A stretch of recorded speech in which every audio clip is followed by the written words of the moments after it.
Hello everyone and welcome back to my channel. In case you're new here, my name is Laura and I'm a PhD student of comparative literature in Germany. And this is episode 1 of my series on literary theory, in which I talk about Friedrich Schleiermacher's Hermeneutics. I'm glad you're here and I hope you're as excited as I am about this topic. Hermeneutics, as I already told you in the introductory video to the series, is the art and study of understanding and interpreting, both of text and also of speech, but basically of texts. And Schleiermacher is one of the father figures of modern hermeneutics, and this is what I want to talk about today. So I will tackle 3 points in this video. The first is the question, who is actually Friedrich Schleiermacher? I will just quickly say a few words about him. Secondly, I will talk about the question why he is considered as one of the father figures of modern hermeneutics and what does modern hermeneutics even mean. And the third aspect will be some key aspects of his hermeneutics and also some key takeaways if you want to learn about that. And in the end, I will also talk a little bit about 2 other videos on Schleiermacher that I'm going to make in the future. So stay tuned to hear that in the end. First, I just want to talk a little bit about Friedrich Schleiermacher. His whole name is Friedrich Daniel Ernst Schleiermacher, and I will blend in a picture here. He has been a theologian and also a classical philologist, translating the works of Plato into German, which he's very famous for in Germany, and he's also been a philosopher. He lived from 1768 to 1834, and his most important role, I think, is that he's actually the father figure of modern hermeneutics, and this is what I'm going to talk about in a second. Just a short disclaimer, when I'm talking about Schleiermacher and his hermeneutics, I'm only talking about the general hermeneutics, not about the application to theological hermeneutics or his theological study or texts in general, because this is not my field of study. So if you're interested in that, please find someone else, maybe a theologian, who's going to talk about that, because I am not able to say anything meaningful about that. So the question, why is Schleiermacher the father or one of the father figures of modern hermeneutics, and is this really the case? I will just quickly make a short summary of the start of modern hermeneutics. It started with the question of how to create a general hermeneutics, that was not bound to different specific fields of study, such as law or theology, and creating hermeneutics like a methodological approach to biblical text or legal text, for example. But the question, what lays at the basis of this? How does understanding work in general? What are the basic structures and how can we form them into a basic methodology? And Schleiermacher was one of the most important figures who asked this question and also developed a methodology for that. So I will just quickly go through history of modern hermeneutics.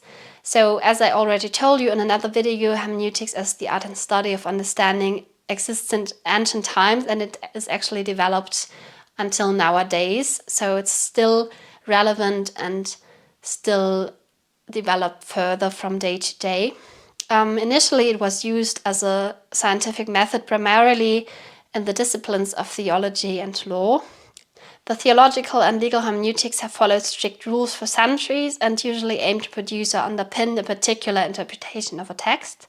And their object of investigation is usually clearly defined. So, for example, a certain biblical text, a certain law, and its application to life.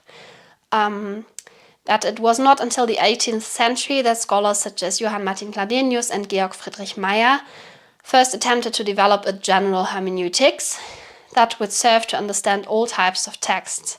However, these methodological drafts were only applied to very specific texts themselves, such as the Bible or Plato's work Politeia, which was in the fields of expertise of these scholars. So that eventually their general suitability for all text was ultimately not verified by the hermeneutics themselves, which was a problem because this way you couldn't really make use of it so well. And it was only the theologian Friedrich Schleiermacher who in the early 19th century developed a general hermeneutics, and through which the hermeneutics finally acquired a universal character. And he succeeded in bringing together the approaches of his predecessors and making no distinction between different kinds of texts and also oral utterances like speech in his theory of understanding. And this is very important, I think, because Schleiermacher was the first scholar, as far as I know, who also asked questions of how does understanding work in general, how does understanding in conversation work, how do children understand, how do we acquire language. And he's also been influential for modern linguistics. But I think from this you can see that he's actually a very important figure for the modern hermeneutics, if you understand modern hermeneutics as the hermeneutics by which they are like a general hermeneutics by which you can understand what lays at the basis of understanding and interpretation, what is like the groundwork on which a specific understanding can build. And I will also talk about some of the key aspects of his hermeneutics now. I will also talk about his technical approach to interpretation. He's got two kinds of methods. One is called the grammatical interpretation, the other the psychological or technical interpretation, and they always have to work together to form a good understanding. So in his speeches, he has been reading on hermeneutics 9 times in his life. Most influential were, amongst others, his hermeneutic lecture from 1819 and then also his speeches in front of the Berliner Akademie der Wissenschaften from 1829. And there he introduces the concept of something foreign which is to be understood. In German, that's called etwas Fremdes, welches verstanden werden soll. The desire to grasp a foreign object forms the starting point of every hermeneutic process. And the foreign or unknown in the text to be interpreted is the reason why we actually start this hermeneutical approach. So if everything is grasped immediately, there's no need for a hermeneutic operation because you already understand everything, so there's no questions to be asked, there's no riddles or unsolved ideas, something that you don't get at the very instant. So therefore you need to work with the text further and to make sure that you grasp the ideas in the text. So we usually start from a point at which we don't understand much at all and form our understanding through studying the language and also studying the person who uttered a sentence or a text. And so the person who used the language in a specific way. So this is the basis on which Schleiermacher builds his two techniques, the grammatical interpretation and the technical interpretation. So on the one hand, as for the grammatical interpretation, the text must be understood as a linguistic construct, but on the other hand, for the technical and psychological interpretation, it must also be understood as the result of a comprehensive process that precedes the writing and also into which the author's personal thoughts and influences flow. This means that, according to Schleiermacher, a text should be analyzed both on a purely linguistic level and on a contextual level, which includes the external circumstances under which the text was written, read, and received. And the aim is to gain an understanding of the text which is as comprehensive as possible. This results from the interplay between linguistic analysis and the acquisition and inclusion of contextual knowledge. So the grammatical method therefore analyzes the language of the text in all its facets, while the psychological technical method endeavors, among other things, to capture the author's individual style and to analyze his biographical background, the historical circumstances of the text's creation, as well as the epoch and genre-specific features of the text. So all of these aspects are really important, and only if you look at each of these and also put them together, you will form a wholesome and comprehensive understanding of the text. I will just shortly read one of my favorite quotes by Peter Szondi, who's also a literary scholar who's been rather influential in the fields of hermeneutics, and he draws a lot on Schleiermacher, and he also points out the importance of Schleiermacher for the 20th century's hermeneutics. And in this quote he says, Schleiermacher's concept of grammatical as well as technical interpretation lays the foundation for understanding what is individually and historically specific about the author's language, as well as for understanding literary forms and genres. This lays the foundation for a critique of style and an analysis of form that seeks to recognize both the individuality and the historicity of literary phenomena. This removes the barrier that separates hermeneutics from rhetoric in the earlier conceptions. Understanding, meaning, and interpretation in the modern sense of the word are intertwined. By this quote, Szondi points out the potential of Schleiermacher's hermeneutics for modern-day hermeneutics, also literary hermeneutics, because he says there's so many important ideas within Schleiermacher's hermeneutics, especially regarding the treatment of language and the linguistic analysis, but also regarding literary phenomena and our understanding of literary genres, style and form. And I think Szondi really has a point here. I will talk about Szondi in another video in the future, so stay tuned for that.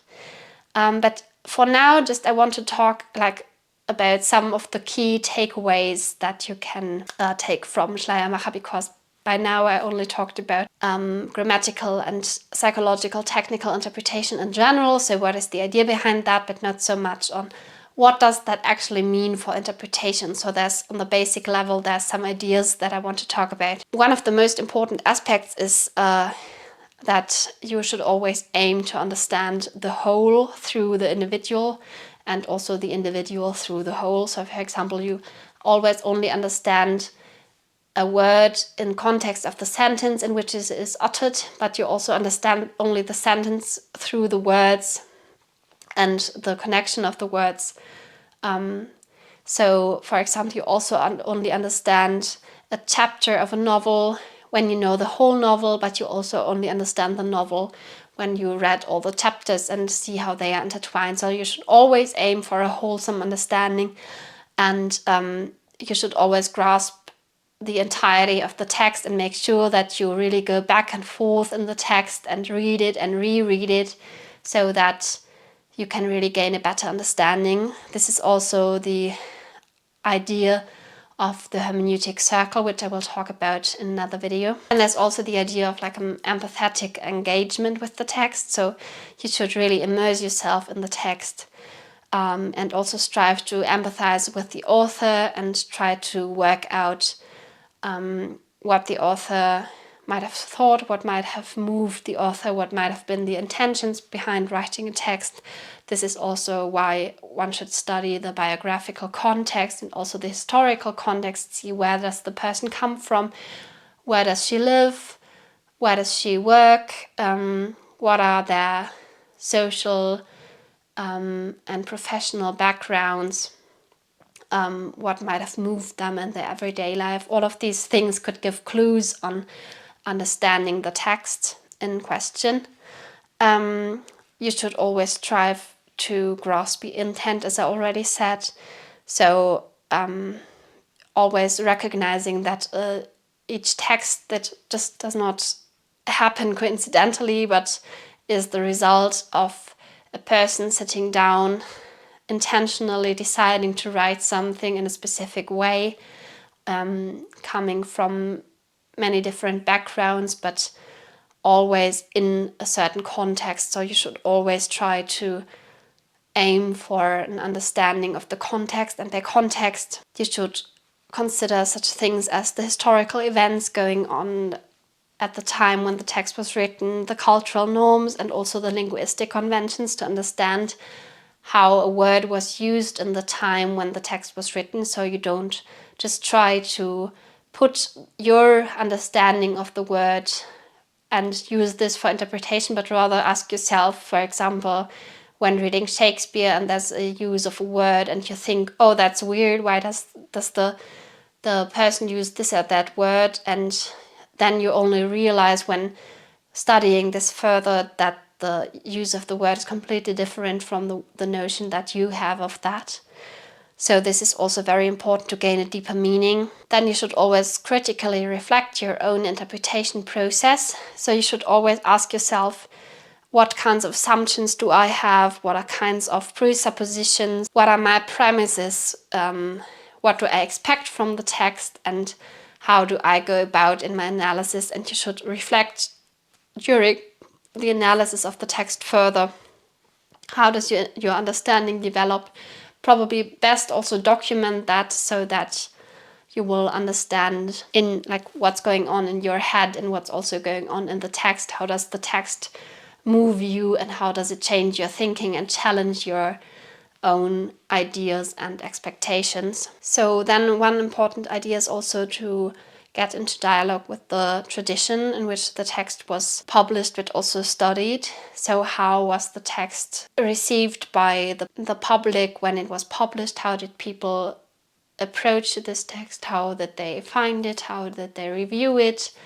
And also how do scholars deal with it? What do other scholars say about the text, especially if you take an academic perspective on the text and you want to analyze it in a very professional manner. You always have to take into account what other scholars wrote about the text and what do you think is convincing and what is not. And then you also should stay open for other interpretations, other possibilities, other meanings of the text. So what Schleiermacher does say is that hermeneutics is the art of correctly understanding the speech of another, or die Kunst, die Rede eines anderen richtig zu verstehen in German. And understanding rightly is debatable, I think. I will talk about that in another video. But I think that the idea is just that you try your best to understand the text, the given text or the given speech in the best way possible, so that you really make an effort not to read something into the text that is not there, and that you don't just put your own ideas into it, but rather try to get something out of the text and try to let the text teach you something and tell you something instead of just like applying it to your own life situation, for example, or just making use of it in a way. I think this is one of the most important aspects. So these are some of the key takeaways, I think, from Schleiermacher's hermeneutics. In my other videos on Schleiermacher, in one of them I will talk about the structure of understanding and also misunderstanding. What is the difference? How does this come about? Is it normal that we understand something quickly, or is it rather normal that we don't understand at all? And how can we deal with the fact that we often misunderstand things? In the second video, I will talk more in depth about the hermeneutic circle and what does that actually mean? How can we apply that to literary texts in our analysis of these? And what kinds of notions of the hermeneutic circle could we have? What is the meaning of something individual and then the whole? What kinds of ideas are behind that? And also how did other scholars later adopt that idea of the hermeneutic circle, and what did they turn that into, or did they even turn that into something else? So these are two of the videos that I would like to make on Schleiermacher's hermeneutics, or going further into the modern hermeneutic field. I hope you enjoyed this video. If you have any questions about Schleiermacher, or if you want some recommendations, just leave a comment below. If you want another video on another scholar in that field or anything, just let me know. I will try my best to cover that as well. See you in my next video, and I hope you have a nice day wherever you are and enjoyed watching the video. If you did, please consider subscribing to the channel and also comment down below, because I would love to get into contact with you and hear what you think is fascinating about hermeneutics, or if you think there's other approaches that are more convincing to you in literary theory. Bye bye and thank you.